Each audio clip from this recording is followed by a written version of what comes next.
Amal badan sudah, amal harta sudah, tapi ada amal hati di dalam. At-taqwa hahuna, takut kepada Allah SWT, takut berselingkuh, takut mengkhianati suami, takut mengkhianati istri. Makanya tadi Pak Gubernur termasuk yang takut. Makanya dia katakan, Ustadz Somad itu istri saya tadi. Nah, tapi yang di depan itu aja, yang belakang tidak. Gitu kata beliau.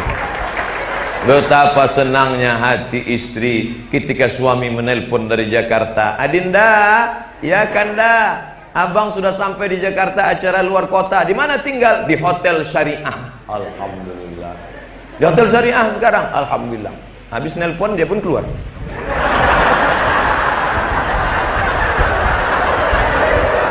Masya Allah. Jadi kebahagiaan seorang istri adalah ketika dia melihat ada kesetiaan luar biasa. Andai pun terpisah, biarlah terpisah karena kematian. Biarlah berpisah karena mati. Jangan seperti yang tertulis di gerobak truk. Bukan perpisahan yang kutangisi, tapi caro nandak lama. Na'udzubillah. Suatu ketika saya khutbah Jumat di Masjid Namirah. Biasanya dalam hidup kalau perkara itu berkesan baru kita ingat setengah mati. Ingat luar biasa. Habis khutbah saya pun turun ke bawah, datang bapak-bapak kekar memeluk saya. Saya khawatir juga orang kekar memeluk. Karena kemarin yang tertangkap LGBT itu kan yang kekar-kekar. Ini apa ya? Setelah itu menangis. Ustadz Somad, iya. Ada yang mau saya bicarakan, takutnya kalau di pengajian nanti tak bisa. Ini habis khutbah Jumat, saya mau tanya, bisa kita bicara empat mata? Saya bilang jangankan empat, tiga pun bisa, apa namanya. Setelah jamaah cabut barulah dia. Begini Pak Ustadz, ya istri saya ini kerja di kantor dinas, terus lalu kemudian dia akrablah dengan pegawai, karena dia lebih sering ketemu pegawai di kantornya daripada saya. Dia berangkat pagi jam 8, 9, 10, 11, 12, 1, 2, 3, 4 8 jam dengan suami orang. Sementara dengan suaminya kadang 8 menit. 8 jam dengan suami orang, bersolek dengan suami orang, makan dengan suami orang, minum dengan suami orang, pulang ke rumah jumpa suami asik main HP. Nampak suami duduk, bukan ditegurnya, abang mau minum apa? Enggak, dipotonya pula suaminya. Suamiku sedang merisau. Kasihan.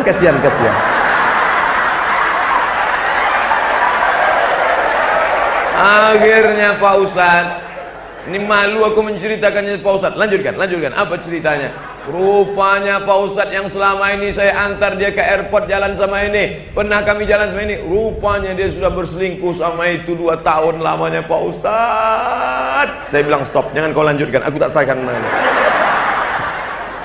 Tak sampai hatiku mendengar, jangan sampai meleleh. Aku orangnya lembut, meleleh air mataku. Jadi apa saran Pak Ustadz? Apakah ku tinggalkan dia atau ku lanjutkan? Saya bilang putih hitam. Kalau kau bisa menerima dia, terima apa adanya, terima putih. Suruh dia bertobat, kalian ukur. Jaga anak-anak. Kalau tak bisa Pak Ustadz, kalau tak bisa kau ambil hitam, kau ceraikan dia dengan baik. Jangan abu-abu. Kalau putih katakan putih, kalau hitam katakan hitam. Kan ada lagunya itu kan. Tapi kalau tidak, jadi gimana Pak Ustadz? Jangan cepat-cepat ambil keputusan, merenung dulu agak seminggu 2 minggu, istikharah. Apa namanya? Istikharah cinta. Usolli sunnatal istikharah cinta raka'atain lillahi ta'ala. Kulanjutkan apa tidak? Akhirnya setelah itu Pak Ustadz, nampaknya bisa kulanjutkan. Bisa kau lanjutkan? Bisa. Gimana caranya? Saya akan sholat tahajud dengan dia, saya akan perbaiki ini, pokoknya masa lalunya itu tidak akan saya pikirkan. Mantap. Memang kau laki-laki gentleman. Akhirnya sebulan sesudah itu datang lagi ke saya. Tak bisa kulanjutkan Pak Ustaz. Katanya dulu bisa. Asal aku makan terbayang selingkuhannya. Asal aku mau tidur terbayang dah dia apa-apanya lebih nih gitu, dari garapnya lah sawah juga gitu. Akhirnya teman-temannya tak bisa Pak Ustaz. Ternyata laki-laki tak bisa dipikhianati. pengkhianat cinta namanya. Itulah kenapa orang di Jakarta itu kalau menikah, kebetulan kawan saya ada menikah di Jakarta, bawa bawaan kue-kue, saya tengok di depan ada roti buaya. Kenapa roti buaya? Saya tanya, bo, ya, kenapa orang Betawi ini kalau nikah ada roti buaya? Ustadz Somad, binatang yang paling setia tak pernah selingkuh adalah buaya. Jadi kami ingin dia setia macam buaya selama dia di air.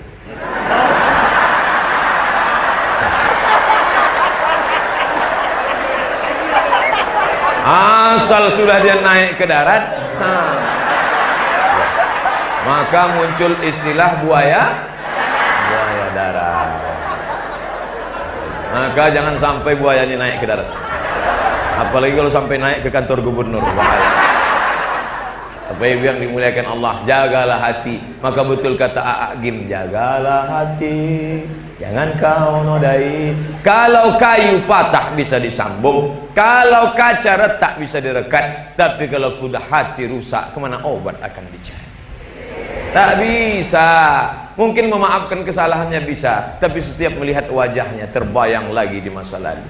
Tak laki-laki tak perempuan. Ini kalau mau dihitung berapa WhatsApp yang masuk, kemarin masuk 3 hari 11.000 masuk WhatsApp, langsung error. HP error, Telkomsel pun memblokir, telepon tak bisa, SMS tak diangkat. Jamaah pun datang komplain, Ustadz Somad, kenapa telepon tak diangkat, SMS tak dibalas? Emang Siti Badriah? Enak aja, saya kena blokir. Akhirnya setelah lapor ulang, betul ini Ustadz Somad, betul. Kenapa bisa terjadi begini? Saya pun tak tahu. Kenapa orang nelpon saya? Tapi isinya terlalu banyak pengaduan. Suami mengadukan istri, istri mengadukan suami. Semuanya ngadu ke saya. Apa tak pusing kepala saya? Ustadz Somad, saya seorang perempuan solihah, orangnya baik, anak sudah 2. Tiba-tiba tak disangka HP suami saya tinggal. Begitu saya tengok rekaman dia dengan pacarnya Pak Ustadz, hancur banget.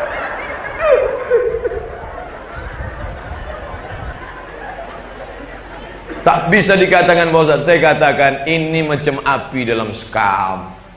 Kalau kau maafkan, maafkan, hilang bersama maaf sampai tak berbekas. Jangan mulutmu berkata maaf tapi hatimu kau simpan. Sama artinya kau sedang memegang bom waktu. Setiap nampak mukanya bom. Nanti meletup dia. Kalau kau maafkan, maafkan dia. Kalau tak maafkan, tuntut dia ke pengadilan baik-baik. Jangan kau simpan, nanti meledak. Ya kalau meledaknya keluar, kalau ke dalam pecah pembuluh darah, bang, mati kau. Dua-dua kau tak dapat, dunia tak dapat, akhirat melayang. Maka sabar. Enak aja Ustadz ngomong sabar. Lalu apa lagi? Hanya 2 pilihan. Kalau kau maafkan, maafkan. Kalau kau tidak, kau gugat dia ke pengadilan. Dulu laki-laki ini sudah diikat tuh, betul? Banyak ibu yang tak ingat kan? Makanya waktu akad nikah itu tengok apa kata Pak Kua. Berikut ini pembacaan sirat taklik oleh mempelai pria. Jika saya meninggalkan istri saya 3 bulan lamanya berturut-turut, tidak memberikan nafkah zahir dan batin, atau menyakiti fisiknya, atau berselingkuh, atau bla bla bla bla, maka dia mengadu ke kantor pengadilan agama. Hakim menjatuhkan talak 1 kepadanya, maka jatuhlah. Itu pesan laki-laki diikat. Suami-suami ibu ini sudah diikat. Yang macam-macam dia. Tapi sekarang perempuan banyak tak ingat itu, karena ketika duduk di pelaminan dia asik selfie.